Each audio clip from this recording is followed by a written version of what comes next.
Hello বন্ধুরা, কেমন আছো তোমরা সবাই? আশা করি অনেক অনেক ভালোই আছো।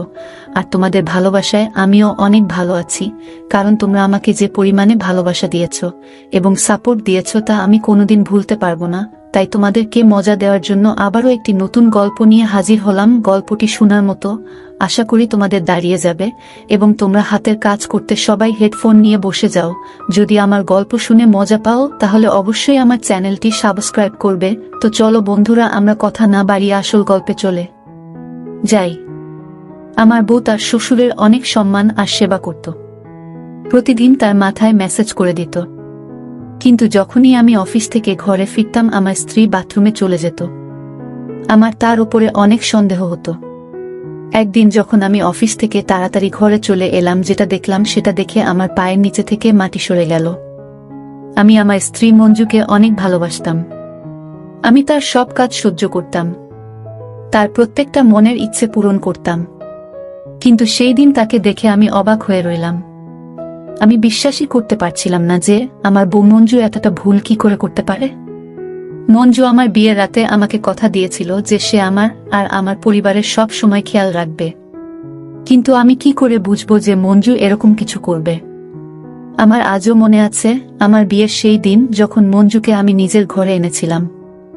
সে আমার ঘরে লাল বিয়ের পোশাক পরে বসেছিল। মঞ্জুকে এতটা সুন্দর দেখাচ্ছিল যে আমি বিশ্বাসই করতে পারছিলাম না যে সামনে বসে থাকা এত সুন্দর বউ আমার এটা সৌভাগ্য ছিল যে মঞ্জু আমার স্ত্রী। আমি আর মঞ্জু নিজের বিয়ের রাতে নিজের ঘরে বসেছিলাম। আমি আর মঞ্জু হাজারটা কথা দিয়েছিলাম একে অপরকে, সাথে জীবনটা শুরু করেছিলাম।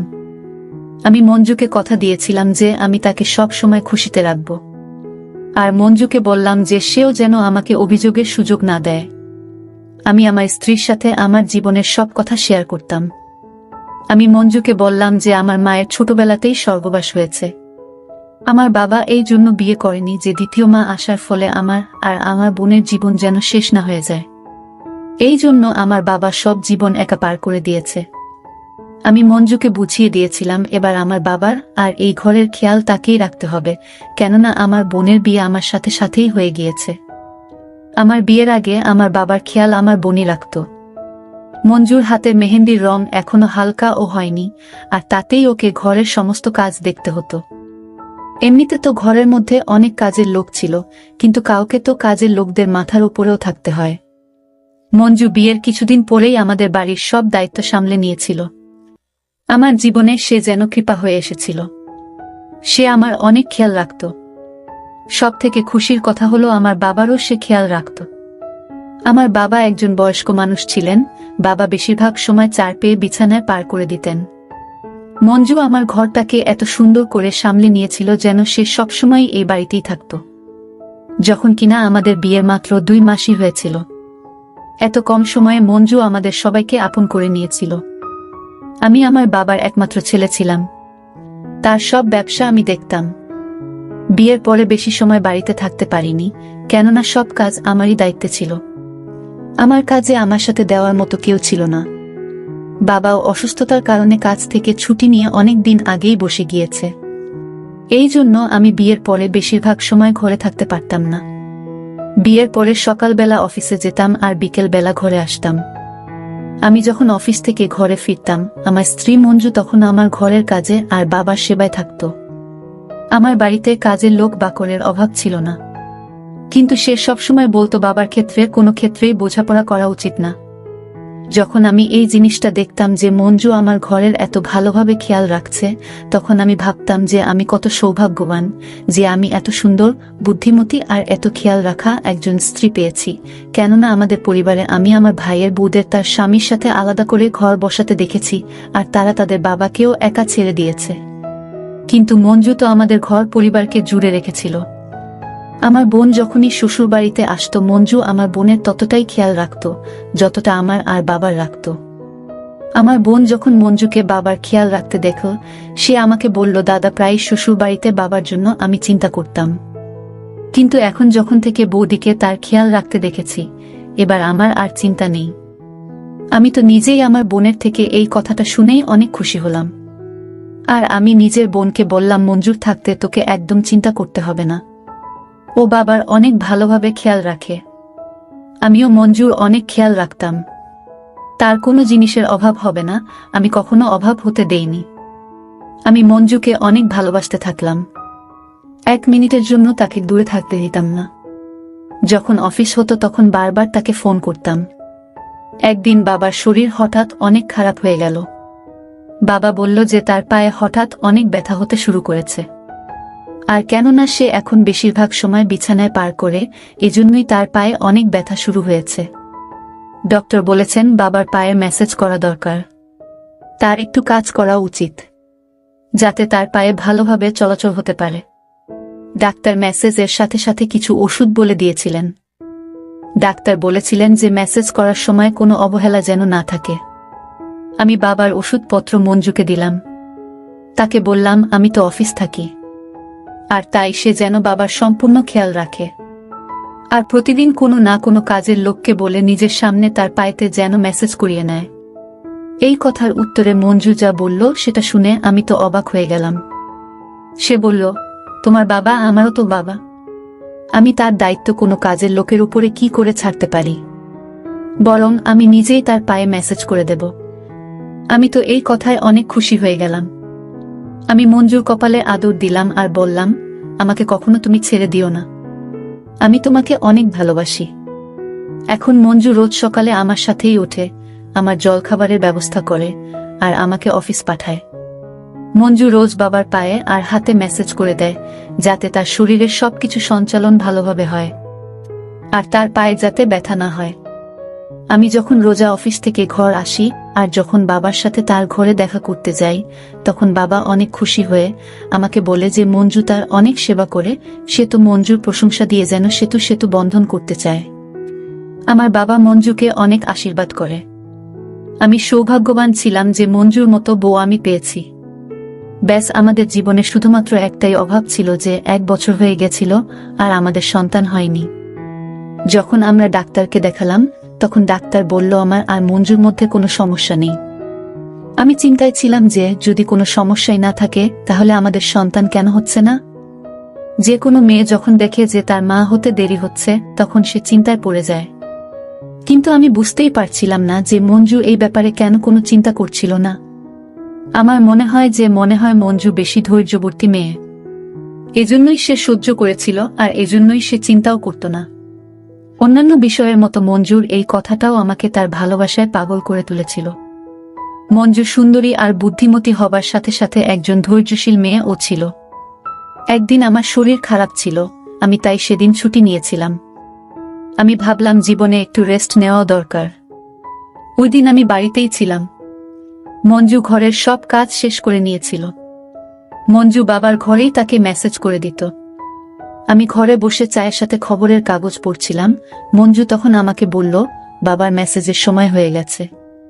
আমি তাই মেসেজ করতে যাচ্ছি।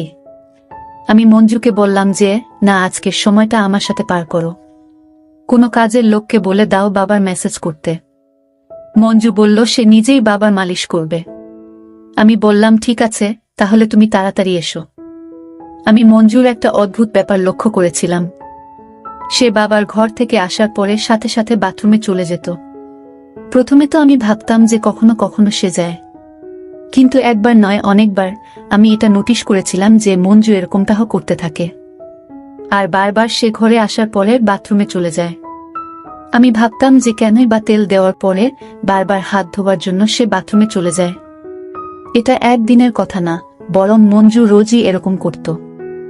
আমার মনের মধ্যে একটা অদ্ভুত খেয়াল আসতে থাকলো। একদিন আমার বোন এসেছিল। আমার বোন তার বাবার বাড়িতে কমই থাকত, কিন্তু এখন সে 2-3 দিনের জন্য এসেছিল। আমার বোনও মঞ্জুর এই ব্যাপারটা লক্ষ্য করেছিল যে বাবার ঘরে মেসেজ করতে গিয়ে ঘরের বাইরে আসতে না আসতেই বাথরুমে ঢুকে যায় সে। আমার সন্দেহ যেন সত্যিতে পরিবর্তন হতে শুরু করেছিল। আমার মাথার মধ্যে এই কথাটা বসে গিয়েছিল যে কিছু তো নিশ্চয়ই আছে। এই কথাটা আমার বোনও নোট করেছিল। এবার আমার এটাই জানতে বাকি ছিল যে আসলে আমার বউ মঞ্জু আমার বাবার ঘরে কি এমন করে। কেননা এটা যদি একদিনের কথা হতো তাহলে কোনো বিষয় ছিল না। আমি একদিন মঞ্জুকে ফোনে কথা বলতে শুনলাম।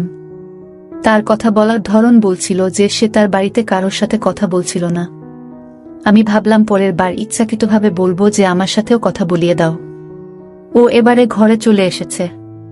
যখন মঞ্জু ফোনে কথা বলছিল তখন আমি তাকে বললাম, মঞ্জু, আমাকেও তোমার বাড়ির লোকের সাথে কথা বলিয়ে দাও। তখন মঞ্জু হঠাৎ করে অবাক হয়ে গেল আর বলতে থাকলো, মায়ের ফোন তো বিচ্ছিন্ন হয়ে গেছে, এরপরে যখন আসবে তখন কথা বলিয়ে দেব। আমার এই কথাটাতেও সন্দেহ হলো। আজকাল ওর প্রতিটা কথায় আমার সন্দেহ হয়। এবার আমি মঞ্জুর এই ফোনের বিষয়টা জানার জন্য ছিলাম। একদিন আমি ইচ্ছা করে মঞ্জুকে বলে গেলাম যে রাতে অফিস থেকে দেরি করে আসব। কিন্তু এটা আমার আগে থেকেই ভাবনা চিন্তা করা প্ল্যান ছিল, যাতে আমি কিছুটা আগে আসতে পারি, যাতে মঞ্জু জানতে না পারে আমি ঘরে এসে গেছি। আর আমি লুকিয়ে দেখব যে মঞ্জু বাবার ঘরে আসলে কি করে। আমি মঞ্জুকে বললাম যে আমি অফিস থেকে দেরি করে আসব, কিন্তু আমি সময়ের আগেই অফিস থেকে ঘরে চলে আসি। আমি আমার শোয়ার ঘরে গিয়ে দেখলাম সেখানে মঞ্জু ছিল না। আমি বুঝে গিয়েছিলাম যে মঞ্জু বাবার ঘরেই হবে। আমি আস্তে আস্তে তার ঘরের দিকে গেলাম। আমি বুঝতে পারছিলাম না যে আমি ঠিক করছি নাকি ভুল করছি। আমি আমার মনের ভিতর থেকে সন্দেহ বের করতে চাইছিলাম। আমার বাবা এত বছর বিয়ে ছাড়াই ছিল, তাই আমার সন্দেহ যে আমার স্ত্রী তার সাথে। যখন আমি লুকিয়ে বাবার ঘরে দেখতে থাকলাম, আমি যেটা দেখলাম সেটা দেখে আমি অবাক হয়ে দাঁড়িয়ে রইলাম। আমি অবাক ছিলাম যে যেমন আমি ভেবেছিলাম তেমন তো নয়। আমি লজ্জিত ছিলাম যে নিজের স্ত্রীকে কি ভেবে ফেলেছিলাম। আর আমি নিজের বাবাকেও সন্দেহ করলাম। আমি দেখলাম মঞ্জু তো বাবার মাথার ম্যাসাজ করছিল। আর এমন কিছুই নয় যা আমি ভেবেছিলাম। আমি এটা ভাবার আগে আমার একবার বোঝা উচিত ছিল যে মঞ্জু একজন বিবাহিত মহিলা আর সে ঘরের কাজ করায় ব্যস্ত থাকে। আমি যতটা খুশি ছিলাম এই জন্য যে আমার সন্দেহ ভুল বেরিয়েছে, ততটাই আমার নিজের উপরে আফসোস ছিল। আমি নিজের বাবা আর নিজের স্ত্রীর উপরে কি করে সন্দেহ করতে পারি। আমি নিজের চিন্তার জন্য লজ্জিত হয়ে যখন নিজের ঘরে বসেছিলাম, তখনই মঞ্জু ঘরে চলে আসলো। মঞ্জু আমাকে জিজ্ঞাসা করলো, তুমি চলে এসেছ? তখন আমি বললাম, হ্যাঁ, আমার আসার কথা তো ছিল দেরি করে, কিন্তু আমার শরীরটা ভালো নেই, সেজন্য তাড়াতাড়ি চলে এসেছি। এই কথা সে যে জবাব দিল সেটা শুনে আমি চিন্তায় পড়ে গেলাম। মঞ্জু বলল যে সে জানতো আমি অফিস থেকে তাড়াতাড়ি চলে আসব, কেননা সে অফিসে ফোন করেছিল। সেখান থেকেই জানতে পারে যে আমি বেরিয়ে পড়েছি। এবার তো আমার মাথার মধ্যে আবার ঘুরতে থাকলো যে কি জানি আজ মঞ্জু আর আমার বাবা কিছু করে থাকতে পারে, কেননা মঞ্জু তো জানতো যে আমি ঘরে আসছি। আমি আজ যেটা দেখলাম সেটা ভুল বলে মনে হচ্ছিল। আমার মনে হচ্ছিল এখনো আমাকে সত্যিটা লুকানো হচ্ছে। আমি এবার সিদ্ধান্ত নিয়েছিলাম যে এই ব্যাপারটার পিছনের সত্যিটা আমি জেনেই ছাড়ব, যে মঞ্জু আর বাবা ঘরে কি এমন করে আর আমার থেকে লোকায়। আমার মনটা আর মাথাটা তো এবার চিন্তায় অস্থির হয়ে যাচ্ছিল। এইবার তো আমি চাইছিলাম যেভাবেই হোক সত্যিটা আমাকে জানতেই হবে। আমি ঠিক করে নিয়েছিলাম যে সত্যিটা থেকে আমি এবার জেনেই ছাড়ব, যাতে অন্তত পক্ষে আমার মনটা শান্তি পায়। একদিন আমি মঞ্জুকে বলিনি আর তাড়াতাড়ি অফিস থেকে বাড়ি চলে এসেছি। যখন আমি ঘরে এলাম তখন মঞ্জু ঘরে ছিল না। আমি কাজের লোককে জিজ্ঞেস করলাম, সে বলল যে সে বাবার ঘরে আছে। আর আমি এই সুযোগটারই অপেক্ষা করছিলাম, যে যেই মঞ্জু মেসেজের জন্য বাবার কাছে যাবে আমিও দেখব যে সত্যিকারের কি হয় সেখানে। আমি নিজের বাবার ঘরের দিকে পা বাড়ালাম। আমি বাবার ঘরের দিকে যাচ্ছিলাম এটা ভেবে যে আমার মাথায় যে সন্দেহ আছে সেটা সত্যি না হয়ে যায়। আমি বাবার ঘরের দিকে গেলাম। আমি যা দেখলাম সেটা দেখে আমার পায়ের তলা থেকে মাটি সরে গেল। আমি ভাবতেও পারিনি যে মঞ্জু এমন করতে পারে। যে মেয়েটাকে আমি এত ভালোবাসতাম, যার মাথায় নিজের ভালোবাসার মুকুট পরালাম, সে আমাকে এভাবে ধোঁকা দিল। আমার এমন মনে হচ্ছিল যেন আমি আর দাঁড়িয়ে থাকার শক্তি পাচ্ছি না। আমি দেখলাম বাবার ঘরে মঞ্জু আর একটা ছেলে দাঁড়িয়েছিল, আর মঞ্জু আমার বাবাকে দিয়ে কোনো কাগজে সাইন করাচ্ছিল। আমি তো এখানে নিজের সন্দেহ দূর করতে এসেছিলাম, কিন্তু এখানে এসে তো আমি চিন্তার মধ্যে ফেঁসে গেলাম। আমি তো বুঝতেই পারছিলাম না যে হচ্ছেটা কি। মঞ্জু কি করছে আর তার পাশে দাঁড়িয়ে থাকা ছেলেটা কে? শুধুমাত্র আমি এটাই দেখছিলাম যে আমার বাবা জ্ঞান হারিয়ে থাকা অবস্থায় কাগজে সাইন করছিল। আমি এই ব্যাপারটার পরোয়া করিনি, শুধুমাত্র ভয় এইটুকু ছিল যে এমন কিছু না ঘটে যার জন্য আমাকে ওর থেকে দূরে যেতে হয়। কেননা আমি ওকে অনেক ভালোবাসি, আমি ওর থেকে দূরে যেতে চাইতাম না। যে ব্যাপারটার ভয় ছিল সেটাই হলো। আমি মঞ্জুকে কিছু বলতে শুনলাম, যেটা আমাকে অর্ধেকটা শেষ করে দিয়েছে। মঞ্জু আর ওই ছেলেটি এই ব্যাপারটা জানতো না যে আমি দাঁড়িয়ে আছি সেখানে। মঞ্জু ওই ছেলেটিকে বলল, তাড়াতাড়ি এই বয়স্ক লোকটার থেকে সাইন নিয়ে নাও, আমি নিজের জিনিসপত্র বেঁধে নিয়েছি। আমার স্বামী আসার আগেই আমাকে এখান থেকে বেরোতে হবে। আমি এখনো বুঝতে পারছি না যে আমার ঘরে এসব কি হচ্ছে। আমার মাথা শেষ হয়ে যাওয়ার আগেই আমি দৌড়ে গিয়ে মঞ্জুর শরীরে হাত দিলাম, আর তার হাত দুইটা ধরে নাড়িয়ে তাকে বললাম যে, মঞ্জু তুমি এটা কি করছো? আমি মঞ্জুকে জিজ্ঞেস করলাম, তুমি কি আমাকে ধোঁকা দিচ্ছ? মঞ্জু অদ্ভুতভাবে তাকিয়ে আমাকে জিজ্ঞেস করল, অফিস থেকে তুমি এত তাড়াতাড়ি কি করে চলে এলে? আমি মঞ্জুকে জিজ্ঞেস করলাম, আমি যা জিজ্ঞেস করছি তার উত্তর দাও। মঞ্জু আমার কথায় চুপ করেছিল। আমি মঞ্জুকে ছেড়ে ওই ছেলেটার পোশাকটা ধরলাম। মঞ্জু আমাকে বারবার বলতে থাকলো যে ওকে ছেড়ে দাও। আমি ছেলেটিকে পুলিশের হুমকি দিতে থাকলাম আর বললাম যে, সত্যি বলো এখানে কি করতে এসেছো, না হলে পুলিশকে ধরিয়ে দেব তোমার। আমার এই কথায় ছেলেটা ভয়ে বলতে থাকলো যে সে মঞ্জুকে ভালোবাসে, আর তারা দুইজন বিয়ের আগে থেকে একে অপরকে ভালোবাসত। মঞ্জুর পরিবার তার বিয়ে ওই ছেলেটির পরিবর্তে আমার সাথে দিয়ে দেন। যখন মঞ্জু জানতে পারল যে তার বিয়ে একটা বড়লোক বাড়ির ছেলের সাথে হতে যাচ্ছে, মঞ্জু তার প্রেমিকের সাথে মিলে একটা প্ল্যান বানালো যে বিয়ের পরে আমার সব সম্পত্তি আর টাকা পয়সা ঘর থেকে নিয়ে তারা পালিয়ে যাবে। কেননা তার ভালোবাসার মানুষটি অনেক গরিব ছিল। সে আমাকে বিয়ে করে আমার সম্পত্তি লুটপাট করতে চেয়েছিল, আর এটাই ওর প্ল্যান ছিল, যার জন্য মঞ্জু আমাকে ধোঁকা দিল। সে একটা কথাতেই মঞ্জুর সব রহস্য খুলে দিল। এবার আমি বুঝতে পারলাম যে মঞ্জু আমার বাবার ঘরে কেন যেতে চাইত। সে জানত যে আমার সব সম্পত্তি আমার বাবার নামে আছে। সে বাবার কাছে এই জন্য থাকত যাতে সে সুযোগ পেয়ে তাকে জ্ঞান হারিয়ে তার সব সম্পত্তি আর কাগজে সই করাতে পারে। এবার আমি বুঝলাম যে মঞ্জুর কেন কোনো সন্তান হচ্ছিল না, আর কেন তার এই বিষয়ে কোনো চিন্তা ছিল না। মঞ্জু চাইতো নিজের ভালোবাসার মানুষের সাথে পালিয়ে যায়, আর যেন তার সাথেই জীবন পার করে। মঞ্জু সম্পত্তি আর নিজের ভালোবাসার মানুষের জন্য নিজের সুন্দর সংসারকে খারাপ করে নিল। এবার আমি বুঝলাম যে মঞ্জু কার সাথে ফোনে কথা বলতো। আমিই বোকা ছিলাম যে তাকে এত বিশ্বাস করেছিলাম। মঞ্জু সেই দিন বাবাকে জ্ঞান হারানোর ওষুধ খাইয়েছিল, যার জন্য সে জ্ঞান হারিয়ে গিয়েছিল। যদি আমি সঠিক সময়ে না আসতাম, তাহলে মঞ্জু না শুধু আমাকে ধোঁকা দিত, বরং আমার সব সম্পত্তি সে নিয়ে পালিয়ে যেত। আমি পুলিশকে ফোন করলাম। মঞ্জু আমার পায়ে পড়ে আমার থেকে ক্ষমা চাইল, কিন্তু আমি তাকে ক্ষমা করিনি। সে আমার বিশ্বাস ভেঙেছিল, সে আমাকে শেষ করে দিয়েছিল। আমি মঞ্জুকে মন থেকে ভালোবেসেছিলাম, আর সে একটা দুদিনের ছেলের জন্য আমাকে ঠকালো। ওই ছেলেটার জন্য যাকে কিনা একটুখানি ধুমকি দিতেই সে মঞ্জুর সব রহস্য খুলে দিল। এখন হয়তো মঞ্জু বুঝতে পেরেছে যে সে অন্যায় করেছে, কিন্তু এখন কি লাভ?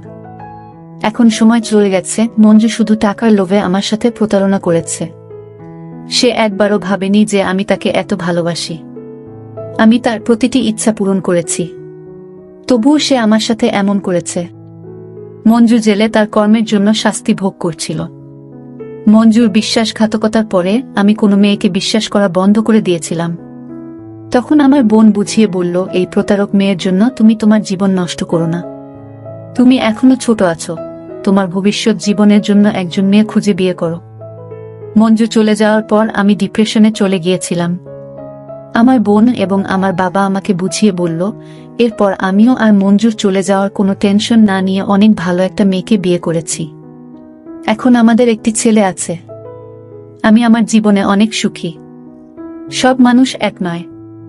জেল থেকে ছাড়া পেয়ে মঞ্জু অনেকবার আমার সাথে কথা বলার চেষ্টা করেছিল, কিন্তু আমি সেই প্রতারক মহিলার ছায়াও দেখতে চাই না। বন্ধুরা, আজকের ভিডিওটা এখানেই শেষ করলাম।